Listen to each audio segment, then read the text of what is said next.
Saludos. En nuestro avance de estudio sobre las escuelas psicológicas, el día de hoy veremos de hacer una explicación de una de las escuelas que en su momento ha resultado una de las más polémicas, y esta es el psicoanálisis. Es así pues que iniciamos nuestra explicación.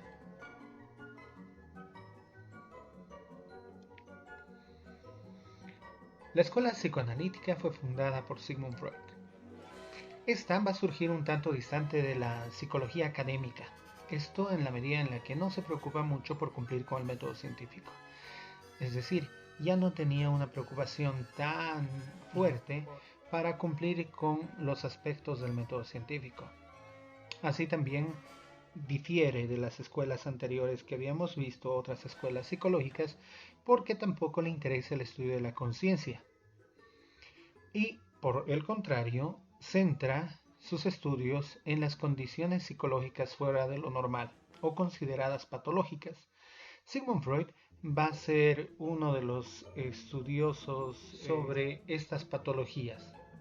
A partir precisamente de una de ellas es que va a encontrar un concepto que va a ser el esencial en toda la teoría psicoanalítica, y ese concepto es el inconsciente. Vale la pena aquí hacer una pequeña reflexión para mostrar la importancia de la escuela psicoanalítica. En la historia del desarrollo científico en la humanidad han existido tres grandes golpes al ego humano, o así serían caracterizados estos. La ciencia, es decir, ha ido a develar tal vez mucho del egocentrismo humano y a darle un golpe, digamos, de humildad a estas creencias egocéntricas de la humanidad.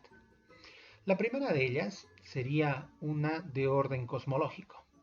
Y obviamente quien ha sido el que ha dado este golpe al ego humano en este aspecto ha sido Copérnico. Recordemos pues, Copérnico ha hecho el postulado de que la Tierra no era el centro del universo, como se pensaba, que inclusive si recordamos está también fundamentada hasta en la creencia religiosa, que daba una visión de que la Tierra sería el centro de todo el universo, como dando mucho valor o mucha condición especial a la raza humana. Pero Copérnico nos dice, el Sol es el centro y los demás planetas giran, incluso entendiendo que estamos a la par de los otros planetas. Obviamente un gran golpe al egocentrismo humano en el sentido de no ser el centro ya del universo, sino una parte más de un todo. El siguiente golpe lo ha postulado Darwin, que es un golpe en la concepción biológica también de la especie. Es decir, durante mucho tiempo el origen humano, incluso nuevamente desde convicciones también religiosas, fundamentadas en la religión, habían conceptualizado al ser humano como un ser especial. Recordemos pues a imagen y semejanza de Dios.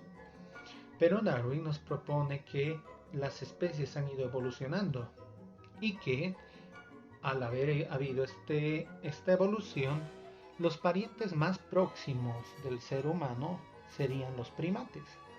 Es decir, ya no eres tan parecido a un dios, sino más bien te pareces más a un chimpancé. El último golpe al ego humano lo va a dar precisamente el autor que estamos estudiando, que va a ser Sigmund Freud. Y es un golpe psíquico.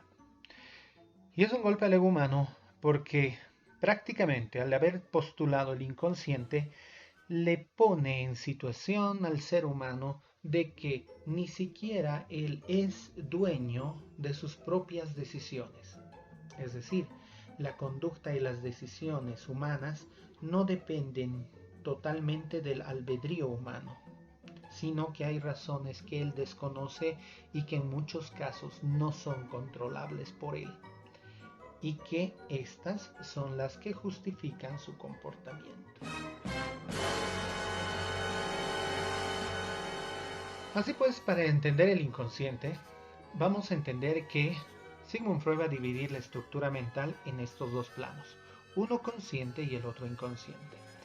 El plano consciente es todo aquello en lo que nosotros podemos tener una visión de la realidad objetiva y, digamos, intervención directa o darnos cuenta, digámoslo entre comillas, de todo lo que sucede.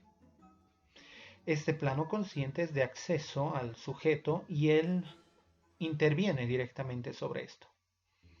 Este plano es el que nosotros creemos totalmente controlado por nuestra mente.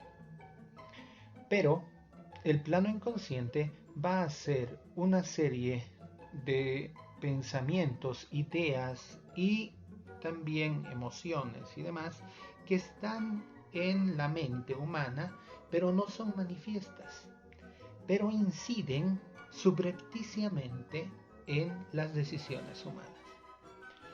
Por dar una idea, alguno puede pensar que tiene una afinidad por un color, digamos por el color azul, en caso de ser varón, y cree que esa decisión y esta elección de tener cosas azules es por una decisión propia.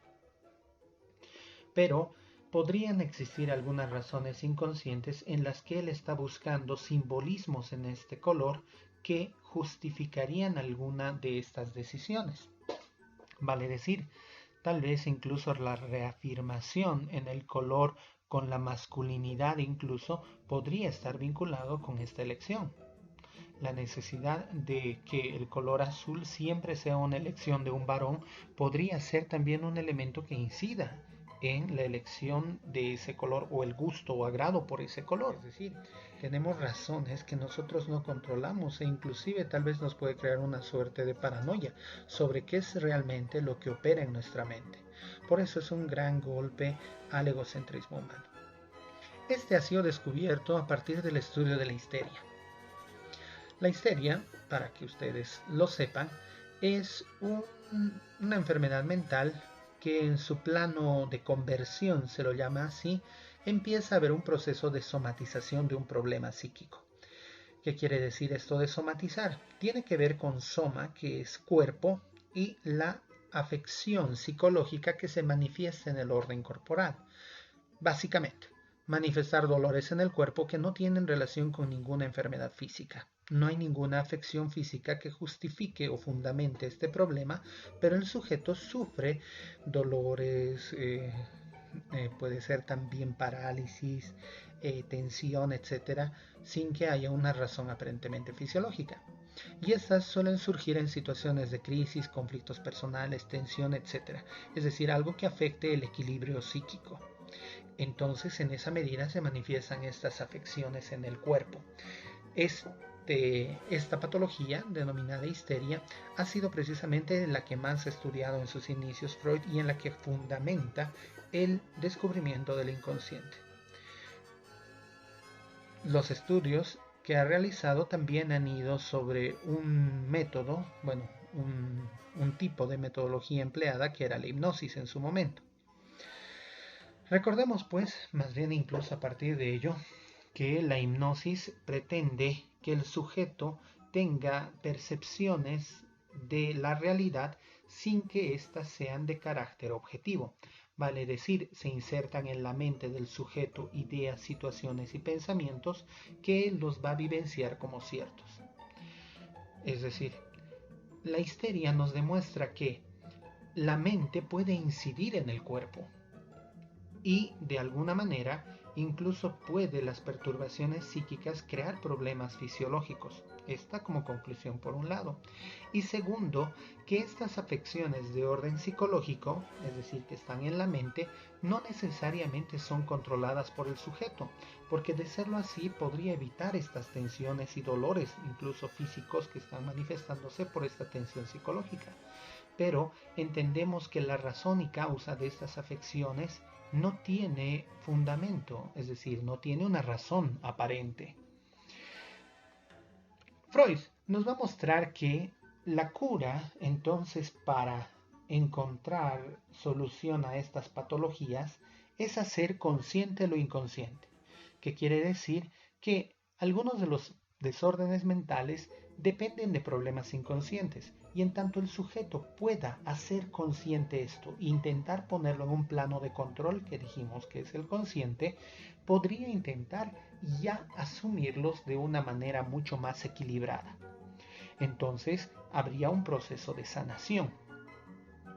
Este estudio va a dar paso a toda una ingeniería de teorías que van a estar vinculadas a partir del inconsciente, como los tres niveles de acción del inconsciente y el consciente, que serían el yo, el ello y el superyo, y también de terapias, o la terapia psicoanalítica, que es considerada también como la cura hablada.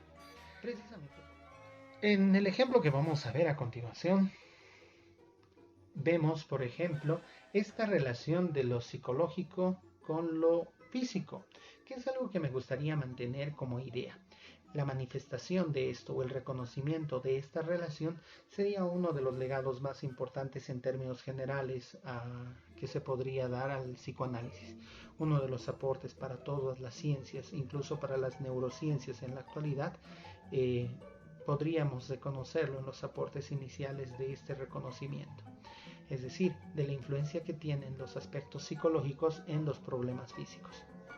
No es extraño pensar, más bien como ejemplos, que en muchos de los casos hay personas que sufren de algunas afecciones por lo psicológico, en términos suyos. O como ejemplo, su mamá que les dice: me duele mi cabeza de solo ver tu cuarto. Y tú dices: entonces no veas mi cuarto. Pero la solución no es precisamente esa de evitar el estímulo físico, sino lo que implica en términos psicológicos el desorden. Podría ser el descuido, la preocupación por la formación que uno tiene, etcétera, que es lo que está provocando este malestar. Entiéndase pues entonces que en el sujeto y en la realidad uno puede vivenciar aspectos del mundo mental en el mundo físico. Varios otros ejemplos de ello podríamos dar primero en la hipnosis y segundo tal vez incluso en algunas enfermedades coyunturales como el estrés. El estrés como problema psíquico tiene manifestaciones físicas muy fuertes y que obviamente perjudican el buen funcionamiento del comportamiento orgánico. Es decir, hay una relación entre lo mental y lo físico que está totalmente arraigada. Y hay que entender eso para entender también al ser humano. Dicho esto, entonces me despido y espero ya tengamos una mejor comprensión de la escuela psicoanalítica.